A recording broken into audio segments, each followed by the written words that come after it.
போனதுக்கு அப்புறம் நம்ம திரும்ப வந்து கேட் நாப நார்மல் பண்ணிடுறோம். கேட் வார்னிங் நாப நார்மல் பண்ணிடுறோம். நார்மல் பண்ணதுக்கு அப்புறம் டைமர் இனிஷியேஷன் லைட் எரியும். டைமர் இனிஷியேஷன் லைட் எரிஞ்சு 60 செகண்ட் கழிச்சு நமக்கு வந்து ஃப்ரீ இண்டிகேஷன் வரும்.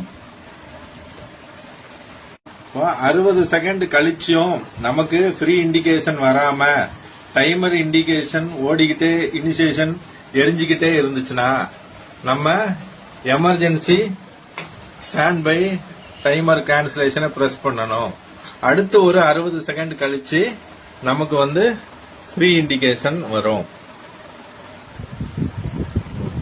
இப்போ ஃப்ரீ இண்டிகேஷன் வந்துருச்சு. நம்ம இப்போ ஆர்கேடில இருந்து சாவி எடுக்கணும். முதல்ல ஆர்கேடிக்கு பக்கத்துல உள்ள புஷ் சுவிட்சை பிரஸ் பண்றோம். பிரஸ் பண்ண உடனே கல்வாவில் ஒரு டிஃப்ளெக்ஷன் வரும். டிஃப்ளெக்ஷன் வந்த பிறகு ஆர்கேடில இருந்து சாவியை வெளியே எடுத்துறோம்.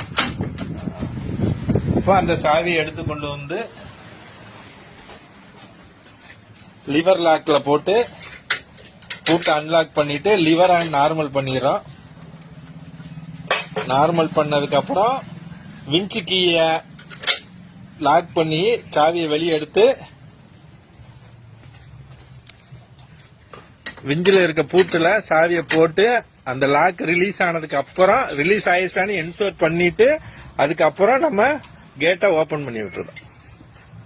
சப்போஸ் லாக் ரிலீஸ் ஆகலன்னா நம்ம சுத்தினோம்னா அந்த விஞ்சு சுத்த முடியாது. அதனால அதை என்ஷூர் பண்ணிட்டு கேட்டை திறந்து விட்டுறோம்.